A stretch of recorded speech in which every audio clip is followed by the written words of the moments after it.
morning, everyone, to talking out time today on a Saturday morning. A warm welcome to all of you. My name is Mirchandani. I'm delighted to be your host for today's webinar on Bonds Express by IndiaBonds, which is an investor education initiative. We at IndiaBonds is on a quest to make the bond industry more accessible and transparent in India. One of the ways for us to do such is by conducting webinars, including educational webinars and corporate webinars. And today's webinar, we have Adani Enterprise Deputy CFO, Mr. Saurabh Shah, who has been invited on the stage with us. Welcome, Mr. Saurabh Shah, for talking out time Thank you. for our Thank investors you, today. Sunny. Thank you. As a quick introduction, Mr. Saurabh Shah is the Deputy CFO of Adani Enterprises Ltd. Mr. Shah, during his 16 years stint with Adani, has worked in finance functions with experience in finance, accounting, reporting, budgeting, and treasury management. Along with that, shareholders value creation, corporate governance, business partnerings, and investor relations as well. Just to give you a quick background about Adani Enterprise as a group, it's part of the Adani portfolio companies known for their successful execution for large projects in energy, infrastructure sectors in India. Adani Airports, including the Mumbai Airport as well as the Navi Mumbai Airport, which is coming up, is also one of the step-down subsidiaries of Adani Enterprise Limited. It's an incubator, and Mr. Saurabh Shah obviously will give a more detailed brief regarding the business of Adani Enterprise. But I would definitely like to highlight that Adani Enterprise is one of the first non-NBFC public issue that is coming up, which is an option that is available for our investors to subscribe. AEL is recognized as India's largest listed business incubator with a focus on 4 core sectors: energy, utility, transportation, logistics, consumer goods, and primary industry are some of the primary industries. These businesses are a balanced combination of established ventures and emerging enterprises, all dedicated to meet the evolving needs of India. I'll hand over the mic to you, Saurabh, to quickly run through the presentation for our audiences. Thank you so much, everyone, for coming on a Saturday morning for the Adani Enterprises NCD first public issuance. I thank you all for joining here. Before I start on the Adani Enterprise, just to give you an overview of how the Adani Group is structured. The Adani portfolio is an infrastructure and utility portfolio where Adani Enterprise acts as the incubator to the group, while we have a very, very big core infra and utility portfolio, which we manage within the overall Adani Enterprises as well as the Adani Group per se. This energy and utility portfolio is divided into energy and utility as well as transport and logistics. Within energy and utility, Adani Enterprise as an incubator had incubated the 4 listed verticals which you see at the bottom half of the left-hand side, which is Adani Green Energy, Adani Power, Adani Energy Solutions, and Adani Total Gas.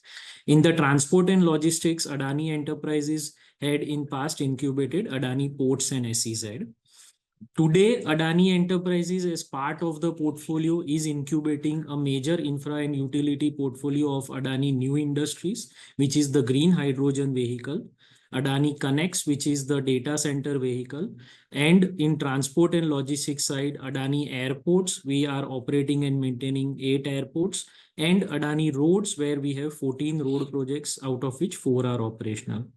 And while we do this as an adjacency, we also are incubating as well as operating certain businesses in the primary industry where copper and PVC are in the incubation stage, while a lot of mining and commercial mining as well as IRM services are already operational at full level.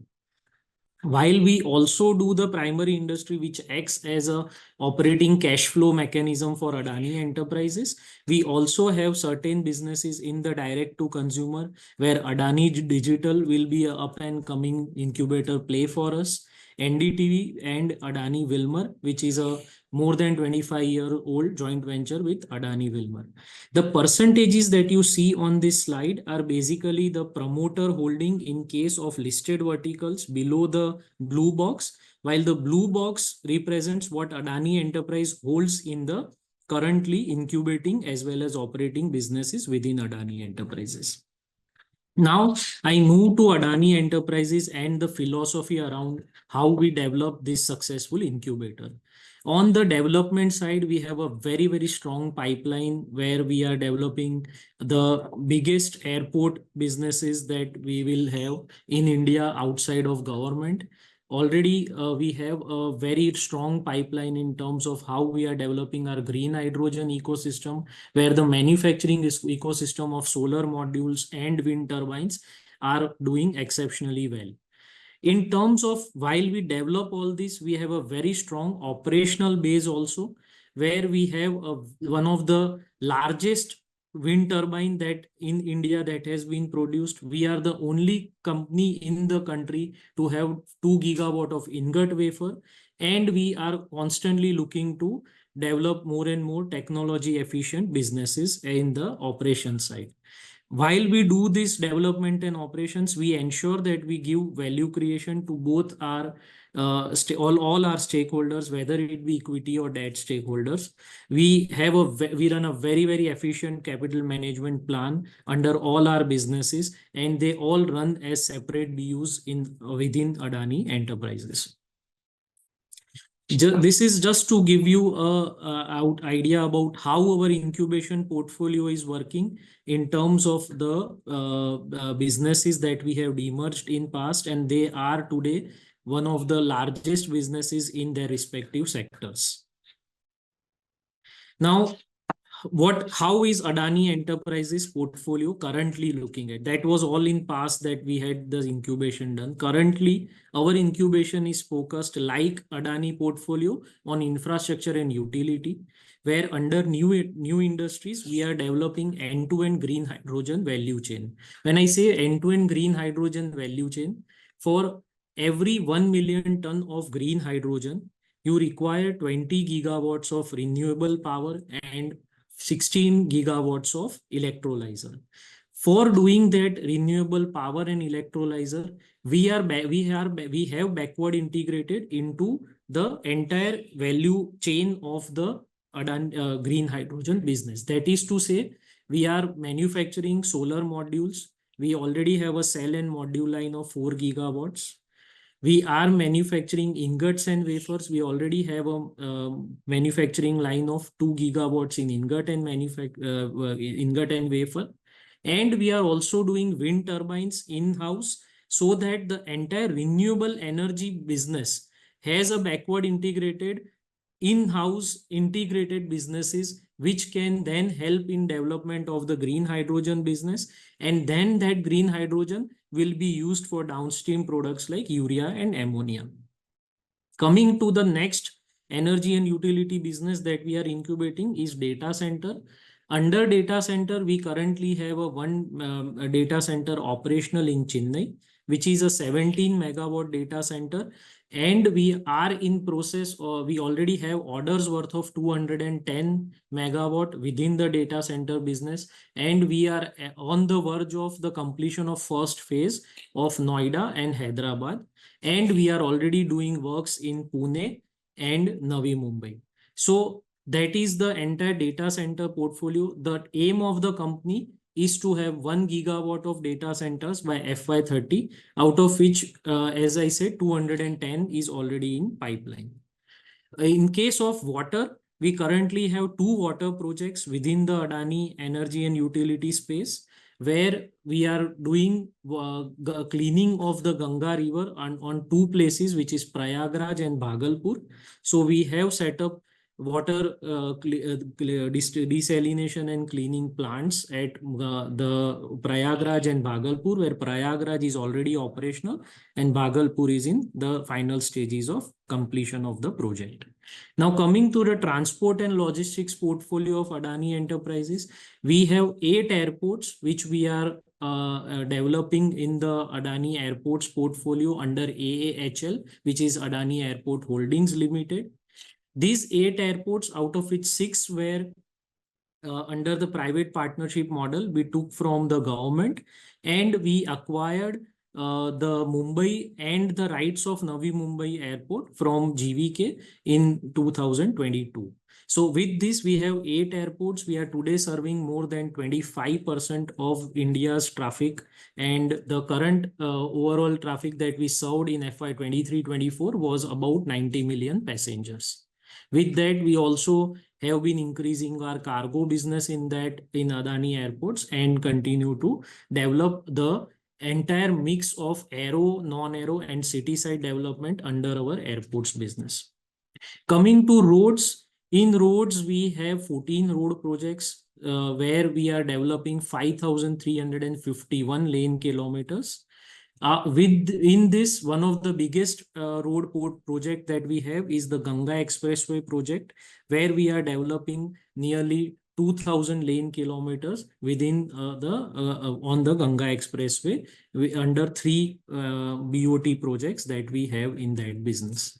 So all in all, the road projects, 4 road projects are already operational and 10 are under construction. Coming to the direct to consumer business, the food FMCG, which is the Fortune brand at Adani Wilmar, it already is a leading market player in the edible oil sector, and they are, as a food FMCG, they are developing more and more lines of businesses, right from flour, rice, pulses, sugar, all the other such products. It's a 25-year-old JV with the Wilmar International, which is a Singapore group. On the digital side, we already have a super app which we have developed. It will help in integrating a lot of our digital consumer businesses on a single platform. Right now, it is working with airports to bring all the digital play off on the airports business. And then over a period, we will look to increase the consumer base at our super app with development under Adani Total Gas, Adani Electricity Mumbai, all the other businesses of the Adani portfolio which are into the consumer space. While this is the overall development portfolio of infrastructure and utility, as I said, we have adjacencies that we have in terms of the primary industry, which provide a significant cash flow to us over the last so many years, that businesses like mining services, integrated resource management, and commercial mining have provided cash flow in excess of about $1 billion or about 7,000-8,000 crores, which act as a equity for these new businesses. Under mining services, we currently have 9 mines, out of which 5 mines are already operational. They serve about 5 PSUs or thermal producers, and we extract coal on their behalf or iron ore, and then we get service charge for that. In case of integrated resource management, we are already having about 70 to 80 million tons of cargo that we constantly provide, where we ensure the end-to-end logistics for the customers. So we source the raw material or the product from various parts of the world. We bring it to India, and then we supply it across to the customers right up to their doorstep. So it's an all-in-all encompassing logistics business that we have under integrated resource management. In case of commercial mining, a very large base of commercial mining we have is in Australia, where we are we are producing about 10 million to 12 million tons of coal. And also we have a small mine in Indonesia, where we are doing about 1 million tons on an annualized basis. Then now coming to one of the incubating aspect of primary industry is the metals business under copper and PVC. We are in copper, we are doing 500 KTPA plant, which is already operational at Mundra. And PVC, we are in the construction phase of doing 1 million ton of PVC in that business. Both these businesses are being set up at Mundra, along with the various manufacturing businesses of Adani New Industries, which we talked about, that is solar modules, wind turbines, as well as ingots and wafers. So all these businesses, what it ensure is that Mindra becomes a very critical aspect for us, where we can help interdependencies within the entire Adani portfolio of Adani ports being developed. Because of that, there is inter Adani power, Adani green energy, because copper, PVC are very power intensive businesses. Last but not the least, so specialized manufacturing, where we are doing various defense equipments, where we ensure that we provide anti-drone technology or UAVs for our for the government contracts that we get under that business. So this is on all encompassing Adani business portfolio. I'll just take you through certain updates of the business as we stand today. Under Adani New Industries, which is the green hydrogen vehicle, we are right now under the backward manufacturing base of creating that base for the business, where solar modules, as I said, we have 4 gigawatt of cell and module line operational, 2 gigawatt of ingot wafer. And today we have 53% of market share of the total PV cell installed capacity in India. On wind turbines, we already have the largest wind turbine that is produced in the country today, which is of 5.2 megawatt. The overall capacity is 1.5 gigawatt per annum, and it is already certified. We already have orders worth of 254 sets. That is to say that the overall order book is for next 1.5 years is fully booked. Coming to electrolyzer, which is also going to be a major part of the manufacturing side, which will help enabling the entire green hydrogen value chain. We already have one bid which we have won under the government scheme, where 198 megawatt is to be supplied. And for that, a lot of work in terms of designing is going on. So there are 2-3 designs that we are developing it under, and we are constantly looking to improvise in that business also.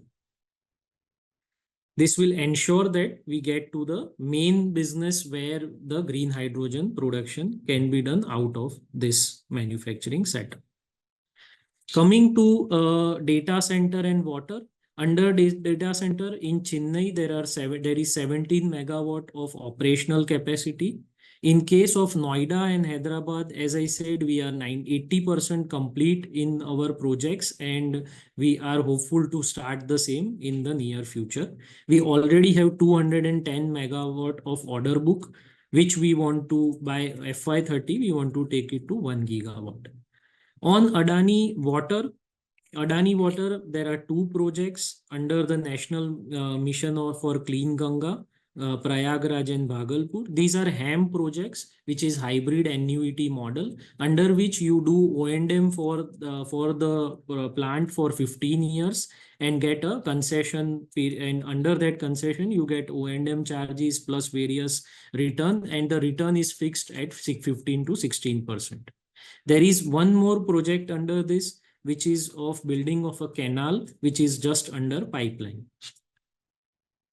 Now coming to the transport and logistics side of our business, which is airports.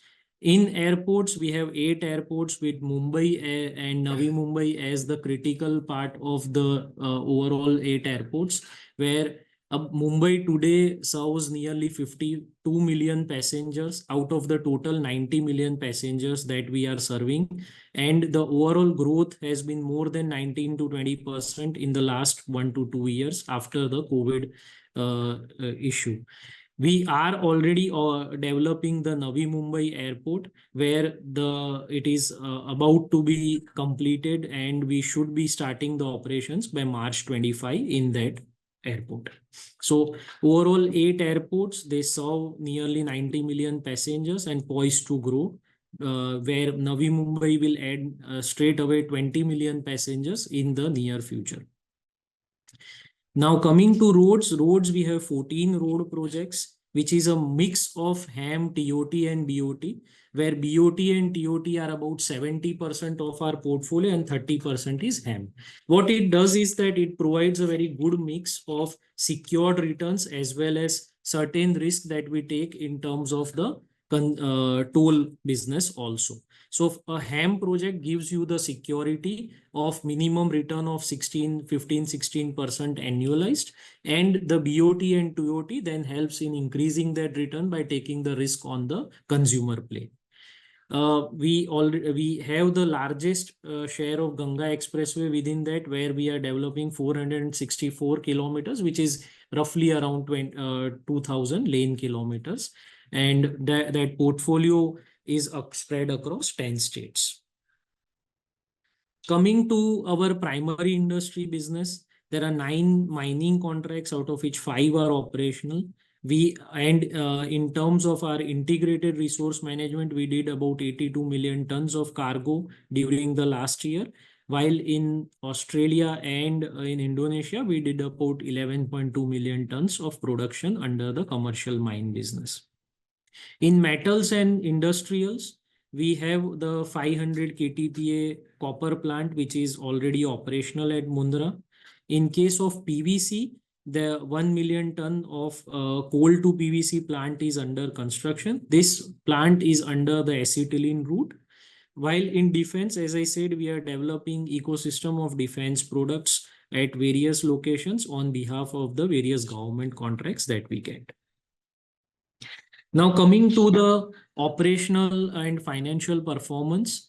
In terms of financial performance, we did an EBITDA of 13,000 crores in the last year, which is nearly about the entire group's EBITDA in FY14, and Adani Enterprises entire EBITDA, highest ever EBITDA, it was done in the last year, and this trend should continue in the future.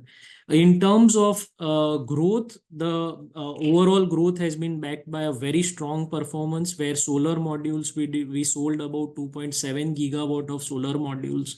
We have sold 54 wind sets. So as I was just mentioning, the financial performance has been backed by a very strong performance from both airports as well as the energy, new energy manufacturing ecosystem, along with roads.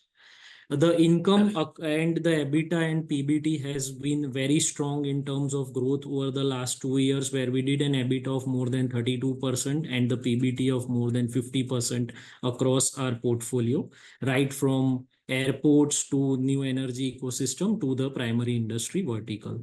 The segment-wise performance has been also very strong, where in terms of the manufacturing ecosystem under Adani, we have done a growth of nearly 5 times in our EBITDA. Airports EBITDA has grown to 2,400 crores at 45% growth.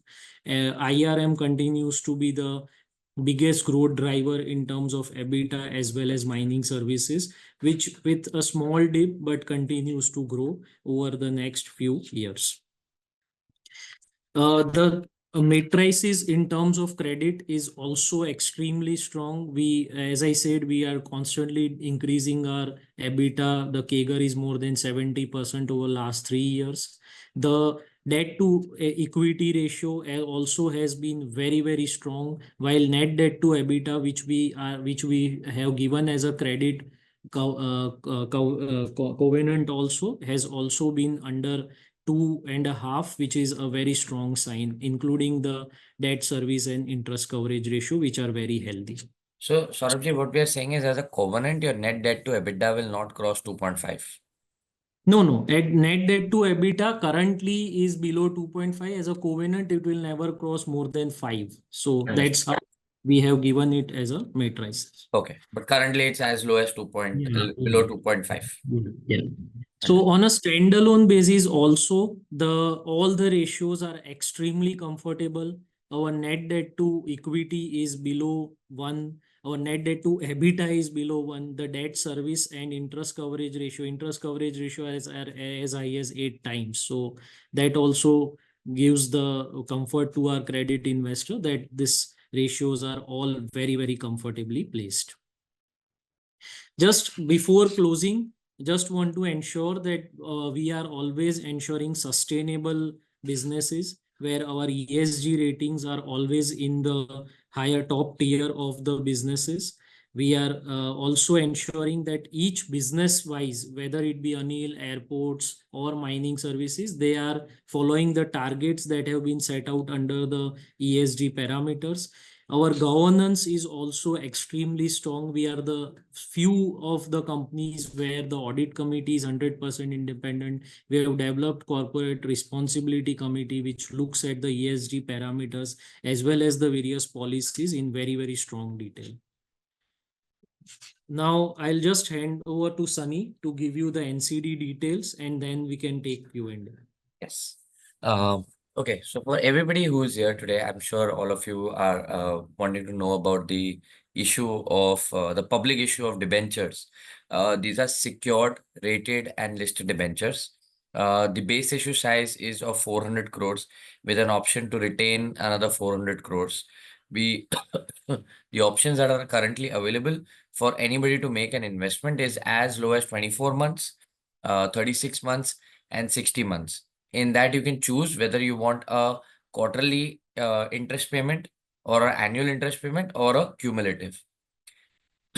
Like I started, that this is a secured NCD where your principal plus interest is backed by security to the tune of 1.1x. What does that mean? If 100 rupees they borrow, they will keep a security of 1.1x to the principal amount plus whatever interest is payable, they will keep additional security for that interest as well. So it is principal plus interest 1.1x that is due for paying. The credit rating of this bond issuance is CARE A plus with a positive outlook. So why positive outlook? Because there are three types of outlooks that are normally given by a rating agency, which is a negative outlook, a stable outlook, and a positive outlook. If company continues to perform well, there can be a rating upgrade. In case if they are not performing well, then it can have a negative impact as well. This will be listed bonds on the BSE as well as NSE exchange on the capital market segment. TDS is applicable on all listed bonds, which is to the tune of 10%. Saurabh, please correct me. They will get 15G, 15H benefit also, right? Because there are some senior citizens who basically look for 15G, 15H benefits where TDS will 100%. be deducted.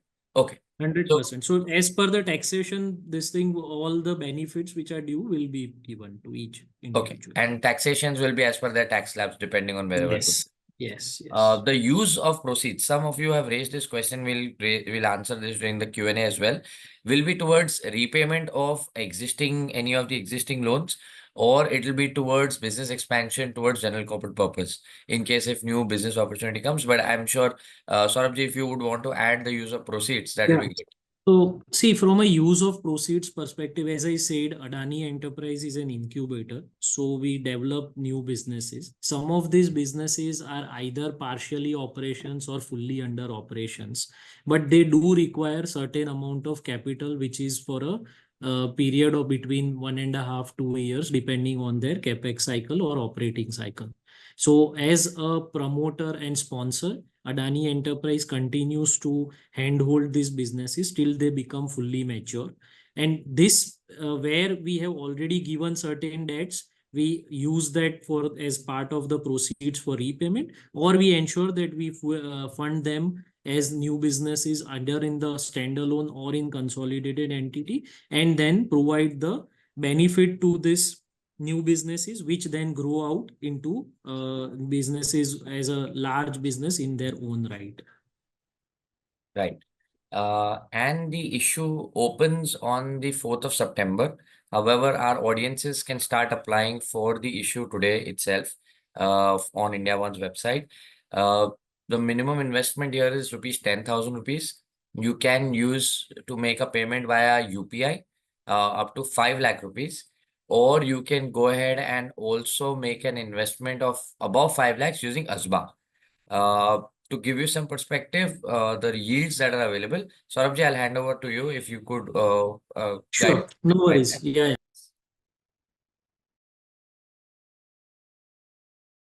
Saurabh, you're on mute. Sorry. So there are 2, 3, and 5 year options where between the effective yield be between 90.25 to 9.90 as high as that. And the minimum investment is 10,000 rupees with end in multiples of 1,000 thereafter. As was mentioned by Sunny, it's a secured debenture, and the overall redemption is also mentioned on the screen here. Yeah.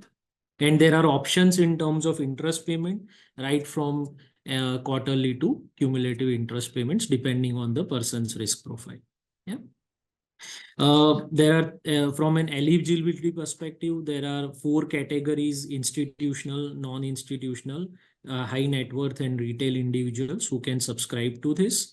Where we have, because we want to ensure participation larger in terms of retail and HNIs, we have allocated about 10% to institutional and remaining 30 in non-institutional, HNIs and retail. So we'll stop here. Yes. Sorry, just on the lead managers, we have Trust, AK, and Nuvama as the lead manager, registrar Lincoln Time, and debenture trustee is Catalyst. Thank you. And now we will be ready to take questions, Sunny. I'll just Sure. stop. Sir, sharing the before we take the questions, some of the people are asking how to apply for these bonds. So Sure. the application for these bonds is very simple. No detailed KYC is required. You just can go and sign up on India Bonds. Go into the public issue tab, which is here. You will come to Adani Enterprise. Just click on apply. Apply does not mean that your payment is gone. Apply means that you will move on to a slide wherein you can choose what is the category of investor that you are. The difference between retail and HNI is anybody who's making an investment of more than 10 lakh rupees has to make an investment under the HNI category. For retail, anybody investing less than 10 lakh rupees can apply through the retail category. If you have multiple family members, then you can also apply multiple applications under retail category. It's on per PAN basis that this calculation comes up.